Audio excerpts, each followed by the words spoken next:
دیکھیے زندگی گزارنے کے لیے نکاح کیا جاتا ہے، میاں بیوی مل کے رہتے ہیں، خاندان بنتا ہے، اس سے دنیا آباد ہوتی ہے۔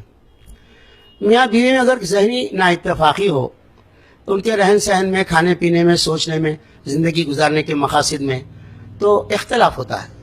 یہ اختلاف کے بعد زندگی دشوار ہو جاتی ہے تو بہت سے مذہب میں چھٹکارے کی کوئی صورت نہیں ہے، اس لیے گیس کا تیل ڈال کے آگ لگا کے جلا دیتے۔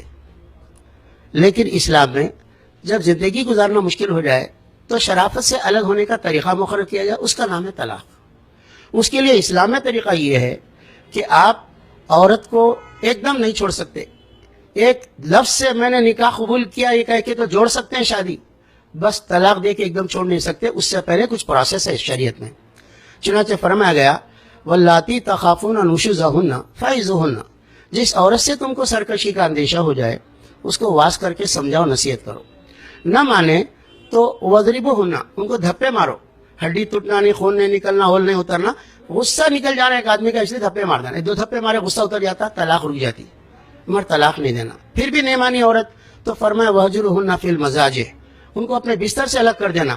آخر کتنے دن تک وہ اپنے خواہش کو روک کے رکھیں گے، الگ کمرے میں سوئیں گے، سوری پلیز بول کے انہوں مل لیں گے، نہیں تو آپ مل لیں گے۔ اس پر بھی اگر درست نہ ہو تو طلاق نہیں دینا۔ گھر کا معاملہ گھر میں طے کرنے کے لیے عورت کا ایک خاندان سے ایک علم والے آدمی کو، مرد کے خاندان سے ایک علم والے آدمی کو بلا کر گھر میں پنچایت بٹھانا، بیڈ روم کی باتیں باہر نہیں جانا، یہیں پر طے ہونا۔ اس پہ بھی اگر بات نہیں سدھری تب فرمایا اس عورت کو چھوڑنے کے لیے تم ایک طلاق دینا۔ وہ بھی کیسی حالت میں دینا؟ اسلام میں طلاق عورت کے اوپر احسان ہے۔ کیسا ہے؟ اس عورت کو ناپاکی کی حالت میں طلاق نہیں دینا۔ کیوں؟ یہ ایام کے جو دن ہوتے ہیں منتھلی کورس، اس میں دماغ ایک جگہ نہیں رہتا، جسم ایک جگہ نہیں رہتا، 8 دن سے ایک دوسرے سے ملے نہیں رہتے ہیں تو چڑچڑا پر مزاج میں رہتا ہے، تو یہ بیماری کی حالت میں اس کو تم طلاق نہیں دینا۔ وہ نہا کے پاک ہونے کے بعد اگر تم ملاقات کر لیے، بستر سو گئے آپ ایک دوسرے کے ساتھ، تو اس کو حمل ٹھہر جا سکتا ہے۔ تو جس عورت کو چھوڑنا ہے اس کے پیٹ میں 9 مہینے کے لیے اس کے بچے کو چھوڑ کے آپ کیوں طلاق دیتے آپ؟ اس لیے وہ پاک ہونے کے بعد اس سے ملاقات کیے بغیر ایک طلاق دینا۔ ایک طلاق دے کے بھی گھر سے نہیں نکالنا، اپنے گھر میں رکھنا۔ قرآن میں سورہ طلاق میں موجود ہے اسکینہن من حیث سکنتم من وجدکم، جہاں تم رہتے ہیں اسی جگہ تم ان کو رکھو۔ اپنے گھر میں رکھنا، کھانا، کپڑا، علاج، ضرورتیں پوری ان کی کرنا 3 مہینے تک۔ کیوں؟ کہ اللہ تعالیٰ فرمائے ہو سکتا ہے کہ دل تمہارا مائل ہو جائے، ہو سکتا ہے ان کا خصوص پہ نادم ہونے کا ان کا دل مائل ہو جائے۔ اس طرح سے جدائی کو روکنے کے لیے اسلام نے آخری اسٹیپ تک کام کیا ہے، جہاں انسان کی عقل نہیں جاتی وہاں تک کام کیا ہے۔ اب یہ 3 مہینے میں اگر دونوں درست ہو جائے تو مل سکتے ہیں بغیر نکاح پڑھائے، 3 مہینے گزر گئے تو آپ چھوڑ سکتے ہیں، اس پر ایک طلاق کے جدائی ہو جا سکتی ہے۔ جدائی کے بعد پھر اگر ملنا چاہے تو دوبارہ نکاح پڑھا سکتے ہیں نئے مہر کے ساتھ۔ اس طرح سے 2 مرتبہ پروسیس گزرنے کے بعد اگر تیسری طلاق دی ہے تو دوبارہ نہیں مل سکتے، یہ بات ہے۔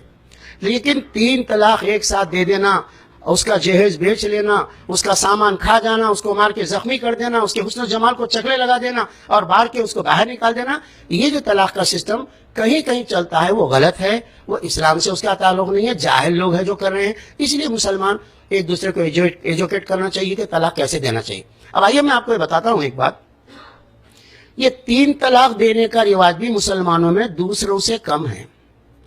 مسلمانوں میں 5% طلاق ہوتی ہے، اس سے زیادہ نہیں ہوتی، جبکہ 23% بغیر طلاق کے، بغیر شوہر کے معلق زندگی گزار رہے غیر مسلم عورتیں۔